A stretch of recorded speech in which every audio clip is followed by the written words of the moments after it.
You've now got some mental health advocates are saying that a tax should be imposed on social media companies like the excise on tobacco. Now, they argue that the funds raised from taxing social media companies could then be used to fund mental health care to help people cope with some of the issues being caused by these platforms. The executive director of the Black Dog Institute, for instance, says if we look at various public health problems, once we understood that cigarettes imposed on our health system, we imposed a tax on cigarette companies to pay for that.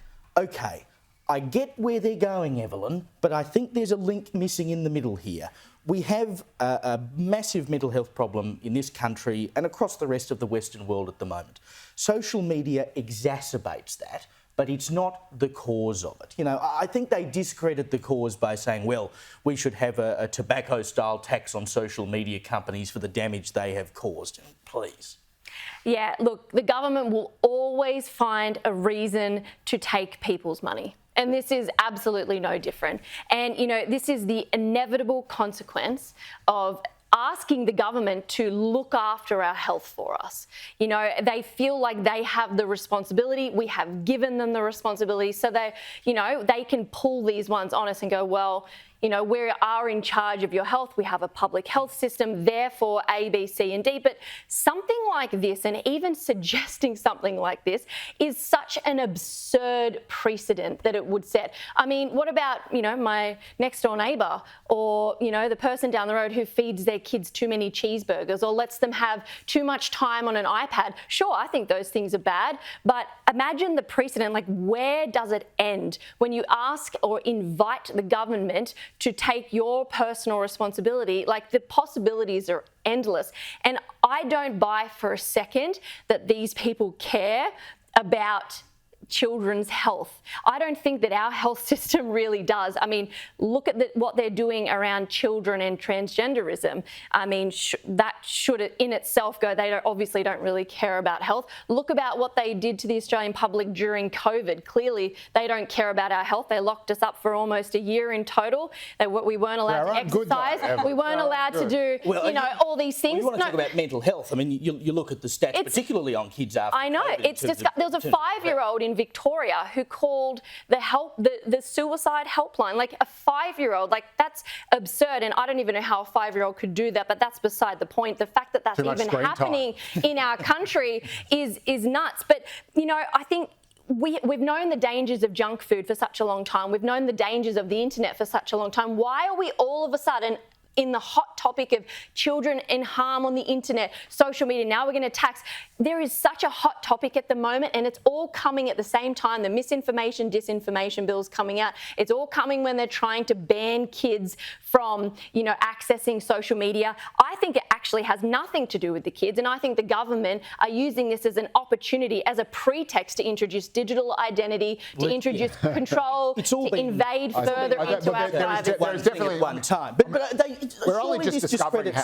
This discredits the argument, doesn't it, Joe? Like, come on, a tax on social media companies. There is a legitimate discussion to be had about the damage caused by social media to children. Yes. But it's getting it's getting to the point where it's almost beyond an argument. I mean, we know now, we're only just realising the harm that social media is having on kids.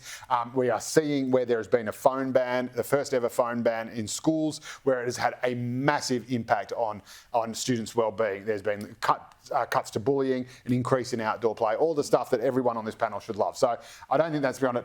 We know that about junk food at McDonald's. That's too. right. We're going to start legislating that. Well, they want taxes. But they do. That's right. The same people often will say, well, we should have a tax on sugary drinks, and we should have a tax on junk food. That's right. It's a very slippery slope. The difference is you can at least put a tax on a product that someone is paying money for. I don't understand how you tax a platform that people are using for free unless you're having a differing rate of company tax for social media companies and that. And then do you have a sort of, you know, do you have a sort of like a healthy food pyramid of, you know, with Elon Musk's X up here and it pays 35 cents in the dollar, and Facebook's pretty bad but not quite as bad. LinkedIn's down the very bottom. That's right. I'd put Instagram. So I like what I like what this person's saying. I don't think he's wrong about it being it being incredibly harmful, and it's very clear. And I've done work. But I think there's a huge difference between raising awareness of that and promoting and educating people on the dangers of social media.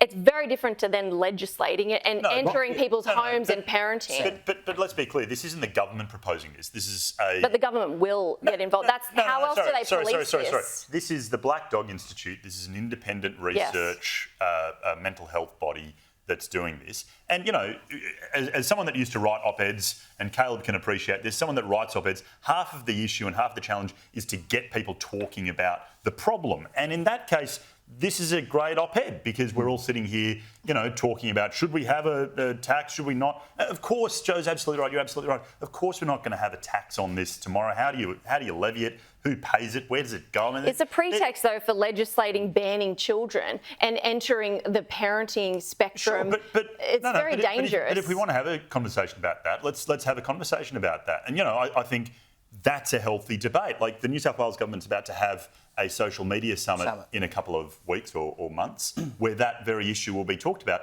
But let's have that conversation. I'm fine to have that conversation if we want to talk about it. The problem is I think kids should be restricted in their access to social media. But that should come from parents. It shouldn't come from the government. And I think governments always tend to grow. Look at a history book. Governments always grow. They take more than they ever give back. And we keep giving government these responsibilities. And if we're having these conversations, we have to be able to read through the fine print. And the fine print here is like coming across, we're doing this to prevent harm. We're doing this to protect the children. When that's a farce. That's total crap. It's government getting control. Tax. I mean, once you levy a tax, you're never going to take it away. But I'm interested because you do research in terms of AI, Natalia, and you would come across data and whatever I assume that relates to children and technology, etc. What's your reading of all of this? My reading is that government is way behind on what's going on with social media use, and they completely miss the fundamental intergenerational change on how children and young adults consume news media in entertainment. So 38% of millennials actually read and get the news from TikTok, Instagram, you name it, not even the online version of newspaper. So you cannot just ban it or tax it because it's part of their lives. While boomers are sitting there thinking, we regulate it. Sorry, are you a boomer? No, how dare you? I thought we were both laughing at boomers together. Hang on, you might need to move a bit further this way. I'm Generation X, so we're the generation that does everything and doesn't complain. You might have buggered a few things up as well. It's all fine, you just... Where you were. Go on. And they don't see, they still go and watch TV. They regulated the television very well and they sit quietly and peacefully thinking that's all done. No, those regulations should be there. It shouldn't be a ban or a tax. We should compare this classification we have on TV about the gender, the age, the time, the whatever, when you're allowed to watch what at what age. Which is an advisory system as opposed to an actual ban. I'm not sure, I don't understand why that's not implemented in the social media space, because that's exactly how young kids, actually 16 to 24-year-olds, well, you're a bit older. I've surpassed that now. Half of them use internet to get the TikToks and Instagrams to get their news. And what are we trying to achieve here? I don't know, to cut them off completely from all. I think that they are. It's a little bit scary in and of itself that that's the only place they get their news from.